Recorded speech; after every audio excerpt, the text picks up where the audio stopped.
चित्तरंजन साहूंकर अनुरोध क्रमे चित्तस्रोत चैनल ले मते एक कथा कहिबार सुजोग देथिबारु मु ताकू आंतरिक धन्यवाद देउछि। पवित्र उत्कल दिवस अवसर रे मोर ओडिसार समस्त जन समाज को मोर अभिनंदन आउ प्रणाम मध्य। आमर बड़ सौभाग्य 1936 मसीह मधुबाबूंकर उद्यम क्रमे आमे एक भाषा भितर प्रथम भारत रे भाषा भितर आमे गोटे स्वतंत्र प्रदेश आमे पाइथिले। तेणु ओडिया भाषा ही होची आमर स्वतंत्र उत्कल प्रदेश बा वर्तमान आमे जो ओडिसा बोली जो ओडिसावासी बोली गर्व करछु। ओडिया भाषा ही होची तार जननी एवं ओडिया भाषा भितर ही आमे समस्ते एकाठी हबार गोटे सौभाग्य प्राप्त होइछु। तेणु से जहाँ गंगाधर कहिथिले मातृभूमि मातृभाषा रे ममता जा हृदय जन्मी नाही ताकू जदि ज्ञानी गणरे गणिबा अज्ञानी रहिबे काहे। तेणु से दृष्टि आमर मातृभूमि आ मातृभाषा प्रति आमर ममता होची आमर ज्ञानर प्रतीक।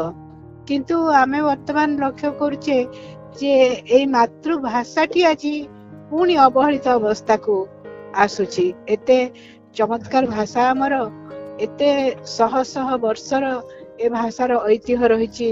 चर्चापद ठू आरंभ करी सारला दास जगन्नाथ दास कर भागवत एते चमत्कार ऐतिह्य रही। किंतु के जानी कहीं कि आमर शिक्षित ओडिया माने से माने तांको पिला मानकु एई मातृभाषा को मातृभाषार ऐतिह्य को मातृभाषार जेते साहित्य को शिक्षा देवार अवहेला प्रदर्शन करूछंती। ओडिसा रे जेते पब्लिक स्कूल जोड़ा बड़ बड़ स्कूल अच्छी धनी लोकंकर पिला माने जो पढ़ुछंती सेठी मातृभाषार आदर रहु नै। ये गोटे बड़ दुखर विषय एवं सत्य जेंती आमे निजर हीनमन्यता जोगु निजको एते अवहेलार गोटे पात्र कर देइछु। निजे जेंती निजको अपमान करूछु एभली गोटे परिस्थिति सृष्टि हेछि।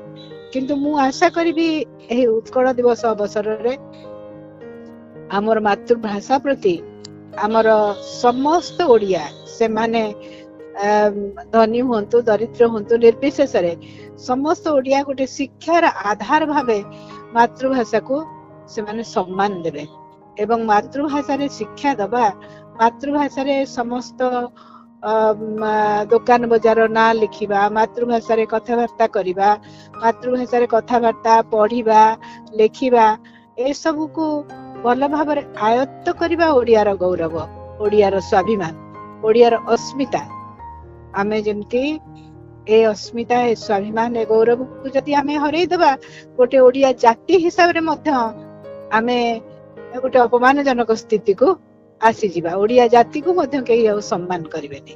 तेणु आत्मसम्मान रखिबा को हेले हमर मातृभूमि रे सम्मान रखिबा को हेले मातृभाषा को मध्य हमको सम्मान देवा को पड़िबो।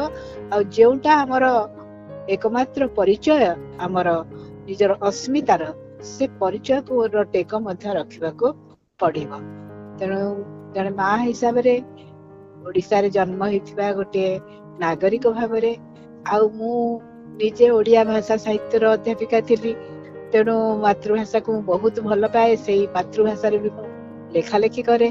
तेणु से हिसाब रे मोर एतिकी निवेदन रहिबो आम ओडिसार समस्त जनसाधारण को विशेष करी ओडिसार माँ मान को तांको पिला मान को मातृभाषा को सम्मान देवा मातृभाषा रे से माने कथावार्ता लेखा लेखी अध्ययन करिवा ए सब प्रति से माने गुरुत्व दियंतु। निजर भाषा को भाषा रे कथावार्ता करिवा भाषा रे पढ़िबा को असम्मानित बा अपमानित मने करंतु नाही। एटा ही हमर सम्मान। चित्तस्रोत स्टूडियो रु मते ए प्रकार गोटे अनुरोध आसीथिबार मु सेमान को पाखरे कृतज्ञता ज्ञापन करूची। आ सेमान को जरिया रे मोर निवेदन टिको ओडिसार सब लोक पाखरे पहुंचेबा को इच्छा करूची। धन्यवाद। नमस्कार।